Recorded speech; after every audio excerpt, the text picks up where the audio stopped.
Hello කොහමද ඔයාලට? ඉතින් මං අද අරගෙන ආවේ ඔයාලා තම්මෙල එකෙත් දකින්න ඇති කොහොමද හරියටම කොණ්ඩේ වැවෙන තෙල් එකක් හදාගන්නේ කියලා. ඇත්තටම මේ දේවල් මමත් හොයාගත්ත දේවල්. මේවා කරලා බලලා ඇත්තටම කොණ්ඩේ වැවෙනවා. මමත් ඇත්තටම කොණ්ඩෙට ගොඩක් ආස කෙනෙක්. ඒ නිසා තමයි හැම වෙලාවෙම මේ දේවල් උත්සාහ කරන්නේ. ඉතින් ඔයාලට මම කියා දෙන්නම් අද කොහොමද මේ තෙල් එක හරියටම හදන්නේ කියලා. මම ඔයාලා දකින්න ඇති තම්මේල් එකෙන් මම විශේෂ දෙයක් දාලා තියෙනවා. කවුරුත් කියන්නේ නැති රහසක් කියනවා කියලා. ඉතින් අපි බලමු ඉස්සරහට මොකක්ද ඒ රහස කියලා. ඉතින් අපිට මෙන්න මේ වගේ කරපිංචා ඕනි වෙනවා මේකට. කරපිංචා අනිවාර්යෙන්ම කොණ්ඩේට ගාන තෙල් එකකට ගන්න දෙයක්.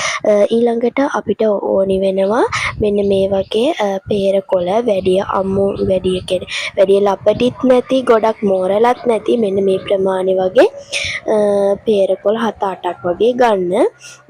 ඊළඟට අපිට ඕනි වෙනවා වදමල් මේක පොකුරු වදමල්. අනිත් මේකේ තව පෙති 5ක් එන එකකුත් තියෙනවා. ඒ වද ජාතිය නෙවෙයි මේක. ගොඩක් ආයුර්වේදික් බෙහෙත් හදද්දී ගන්න මෙන්න මේ පොකුරු වදමල්. ඉතින් උත්සාහ කරන්න මෙන්න මේ වදමල්ම හොයාගන්න. ඊළඟට අනිත් වදමල් ඔයාලට හොයාගන්න කියන්නේ තියෙන අනිත් වදමල් නම් ඒවා වුණත් කමක් නැහැ. ඉතින් ගන්න. හැබැයි මේවම ගන්න උත්සාහ කරන්න. ඊළඟට අපිට ඕනි වෙනවා මෙන්න මේ වගේ කෝමාරිකා ඉති දෙකක්. කෝමාරිකා කියන්නේ කොණ්ඩෙට දාන අනිවාර්යෙන්ම කොණ්ඩෙට දාන දේවල්. ඒ වගේම රතු ලූණු වලින් මූලකේශ වර්ධනය උද්දීපනය වෙනවා. ගොඩාක් ආයුර්වේදික් ඩොක්ටර්ස්ලා වගේම ගොඩාක් හෙයා කෙයා සම්බන්ධ අය අපිට කියනවා උපදෙස් දෙනවා අනිවාර්යෙන්ම රතු ලූණු වලින් ලැබෙන ප්‍රතිඵල මොනවද කියලා. ඉතින් ඊළඟට අපිට ඕනි වෙනවා මෙන්න මේවා කළුදුරු. මම මෙතන අරගෙන තියෙනවා මේස හැඳි එකමාරක ප්‍රමාණයක්. ඊළඟට මම අරන් තියෙනවා කරාබු නැටි. හොඳින් වේලිච්ච කරාබු නැටි. මේවා සුපර් මාකට් වල සාමාන්‍ය කඩවල වලත් ගන්න තියෙනවා ඔයාලට. මම ඇත්තටම මිල ගණන් නම් දන්නේ නැහැ මේවායේ. මොකද මේ ඔක්කොම අපි ගෙදර හදන ඒවා නිසා. ඉතින් ගෙදර පරිභෝජනයට තමයි අපි මේවා හදාගන්නේ. ඉතින් ඒ නිසා මිල ගණන් ඇත්තටම මම දන්නේ නැහැ.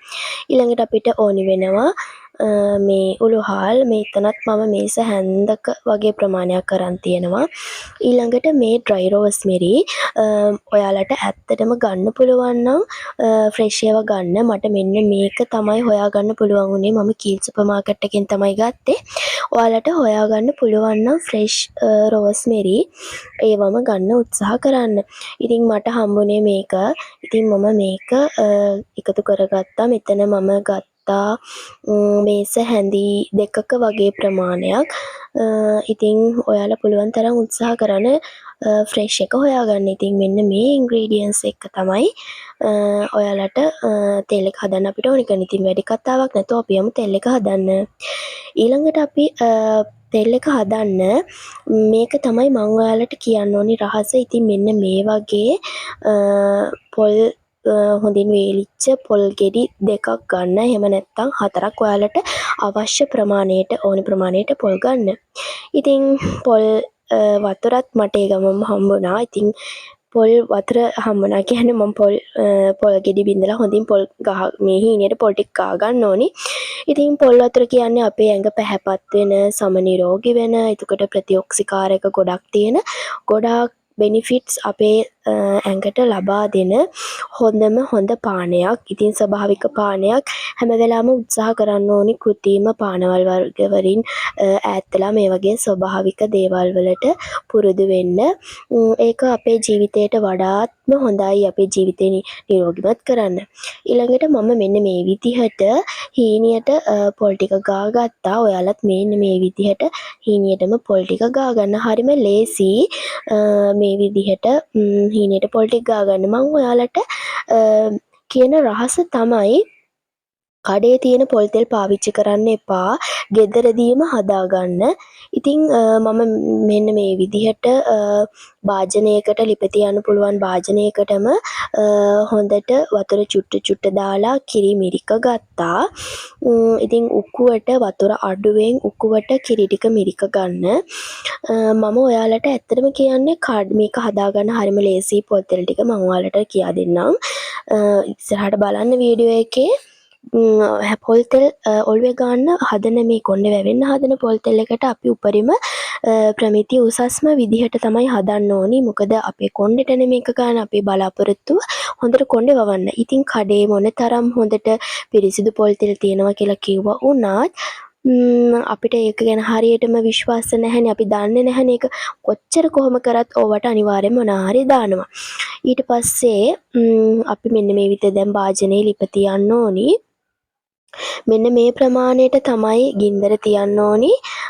වැඩිය ගොඩාක්ම ගින්දර දාන්නෙත් නැතිව අඩු ගින්දරත් නැතිව මධ්‍යම ප්‍රමාණයේ මෙන්න මේ විදිහට ලිපේ තියලා තියන්න භාජනය. මේක හැන්දක් අරගෙන ඒක කාල් ගන්න එහෙම මුකුත්ම කැඳි ගන්න ඒ වගේ මුකුත්ම කරන්න එපා.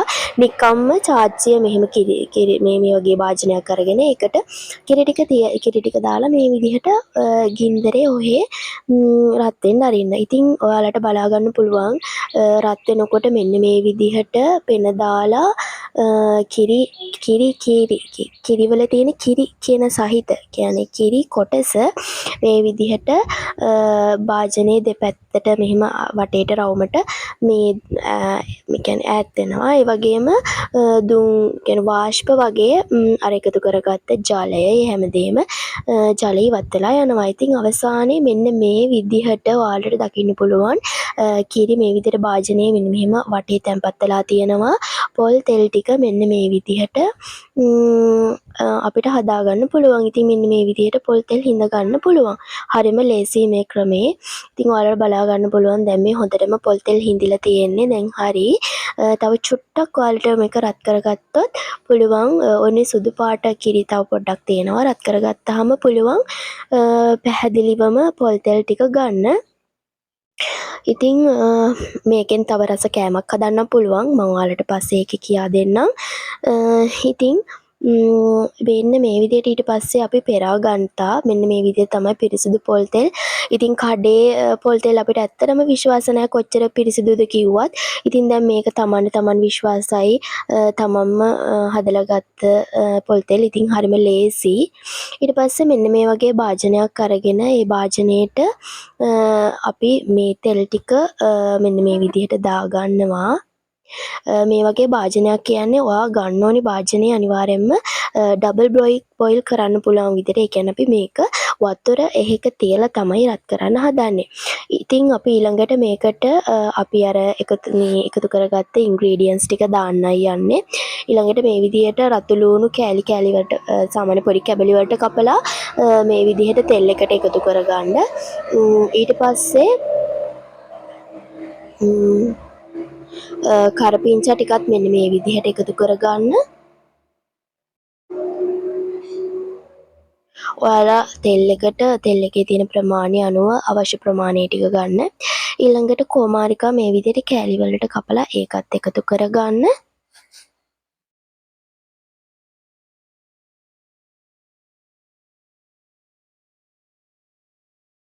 ඊට පස්සේ පේරකොළ ටිකත් අපි පොඩි කෑලි වලට කඩලා තමයි මේ විදිහට එකතු කරගන්නේ.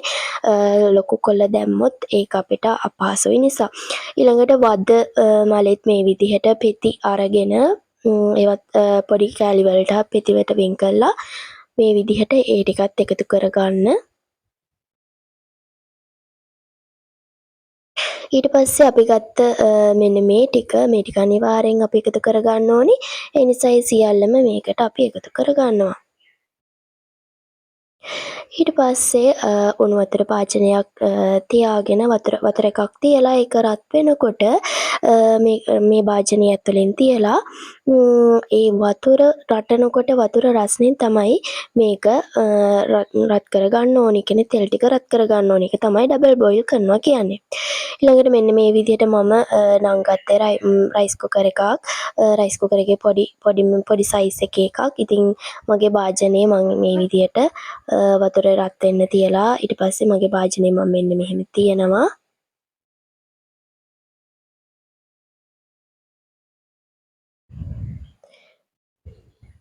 ඊට පස්සේ ඔයාලට බලා ගන්න පුළුවන් මෙන්න මේ පාට මෙන්න මේක තමයි හරිම ගාන.